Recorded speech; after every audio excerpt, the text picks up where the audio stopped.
What's up, everybody? This is Carrick with ACG. No preamble. We're just starting this out. Indiana Jones was just announced. Machine Games working with Todd Howard in concert, creating an Indiana Jones game. Let's discuss. I would love for you to shout out in the chat or in the comments what you think of this, if you're excited for it, what you want to see, what you don't want to see. And of course, you can thumbs this up, subscribe to me. Let's begin.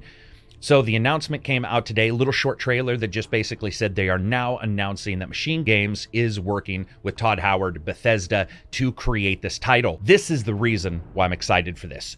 Machine Games isn't necessarily the best and tried and true developer. They've got Youngblood and that Cyber Pilot game that are both VR, but they co-developed those with Arcane. But the prior ones they did were Old Blood and New Order and New Colossus. I'm sort of excited for this because I do feel that perhaps they've wanted to break off a little bit, and this will be the time for them to do that. And we're going to discuss in a moment, but I do want to add, because the question's going to come up, will this be exclusive for the Xbox console? Will be exclusive for that system? No, it's going to be on all the platforms. It's just that the Xbox is going to get the exclusive gun, whip, and hat, and maybe that dude's face turned into a Picasso painting in the first movie, and Sony will get like short round. No, I have no clue. I would say that there's a very good chance that this discussion actually occurred with Microsoft and that they all decided as one to move forward with this. And then you had the Lucas announcement yesterday. So we'll have to see if this all goes hand in hand, but I could certainly see this being a situation where when Microsoft got all these guys together, they looked at various IPs they could get a hold of, and this is one of the ones they went to. So when it comes to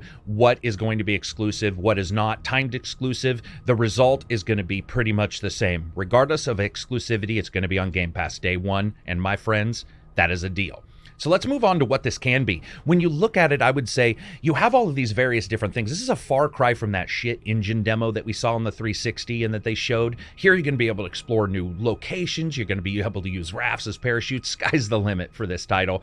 I'm super excited for it. It'll also depend on when it actually comes out. Will it be pre-doddering fool Sean Connery dad version of Indiana Jones, or after or before that?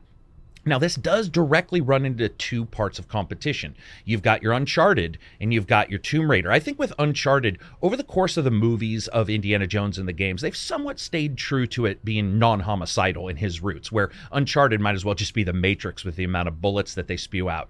Tomb Raider sort of turned Lara, especially in the last two games, into basically a female Rambo. Technically, she was always that.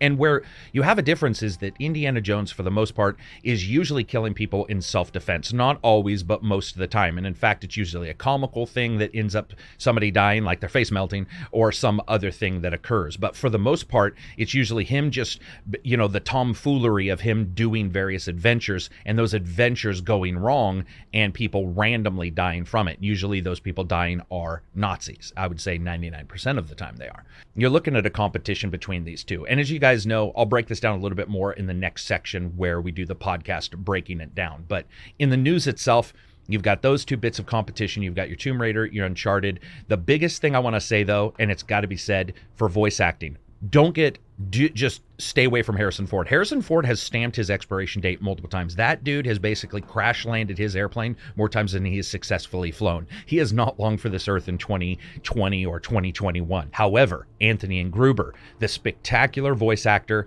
from the Batman games, he would be phenomenal. Now, remember, Anthony Gruber actually played a young Harrison Ford, has met Harrison Ford, and actually been Harrison Ford in movies.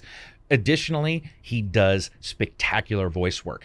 The thing with Harrison Ford is you hire him, he's a little bit like Bruce Willis. He shows up and he's like, this is just me. This is Harrison Ford. Harrison Ford just doesn't really care about anything right now other than crash landing his airplanes. So there's not a lot of spirit to those. Anthony Gruber, if you check him out on YouTube, you will see that that is completely the opposite. He is absolutely filled with passion and should be the voice actor for this. Please, let's just hope they don't go with the normal voice actors we always see. Now, next up, let's break this down into the podcast format. So as you guys know, with news, we jump into the news bits. There isn't a lot of news today other than a Capcom hack, which unfortunately I just found out this morning. You basically have this. So we're going to break it down a little bit more, try to keep it short. When you look at everything that's going on with Indiana Jones, I think this is a perfect time to sort of offer this cinematic moment that Indiana Jones has really not gotten in games prior. They did try to do it with that Euphoria engine demo, and they were thinking of doing something, but it just never really took off. And the movies have stalled. I mean, that's just the honest truth. The movies, especially the last one, just wasn't that good. And we do know that there's another one coming, but the dude's like 755 years old. It's basically like a sarcophagus just fucking opens and Harrison Ford walks out of it. So we're getting to the point to where the physical stunts, you know, it's not him most of the time. He breaks his leg or breaks his foot on fucking Star Wars, probably just walking around eating a goddamn hot dog. The idea of taking a game and putting these cinematic moments in with Indiana Jones would just be phenomenal. I cannot wait to see this. One of the things that comes up with the Indiana Jones games, the Uncharted games, and the Tomb Raider games, though, is mystery. Currently, mystery is pretty low in the human state of mind right now. If you look at the human state of mind right now, we have everything from sonar checking the deepest parts of the ocean. We have drones flying over the Amazon, figuring out everything that's going on there. And that lack of the feeling of mystery does actually make it difficult for a company to say, hey, man, we're going to add mystery to this. That's one of the reasons why you see a lot of the Tomb Raider stuff going into tombs underground, because it is difficult. If you don't know the exact entry, you won't be able to see those things. And it's a little bit easier to get away with it. In fact, Uncharted, when they did the more open spaces, and I've talked about this in my Walking the Walk, once they started doing the huge open spaces and the cars driving around everywhere, that sense of mystery goes away a little bit, because a lot of people see some tomb or whatever and they're like, dude, seriously, how did a drone not see this, right? Like, how did satellite footage not see this? Well, with Indiana Jones, they're going to run into the same thing. And I think what we are going to see most likely, even though the time frame is set back, it's still us playing it in the current day. And you have to try to figure out, even back then, you're like, well, how did this person not know? Or how did they not know? Or maybe humanity's gone to this spot. There is no tomb there, which is actually one of the issues with making a movie based back in time. And you try to make it sound at least somewhat historically correct. So I think with Indiana Jones, what they're going to do is a lot of that underground stuff. There's a great deal of Indiana Jones lore about underground things, everything from rivers to the underground societies that he's found. I think he did one where he went to the middle of the earth, that kind of thing. Who knows what will happen, but I would love to see them sort of capture the more fantastic parts of Indiana Jones. I think that that is something that we would all be able to embrace and really like. But I'd like to know what you guys think. Post in the comments what you think of this news. If you're excited like I am, if you're not, what you want to see from Indiana Jones, what you don't want to see, why you want to join my Patreon, all those things that really matter, why you want to give this video a thumbs up. Hey, man, describe it in the chat. I just want to say thank you to everybody who loves these videos. This has been a phenomenal response to the news videos.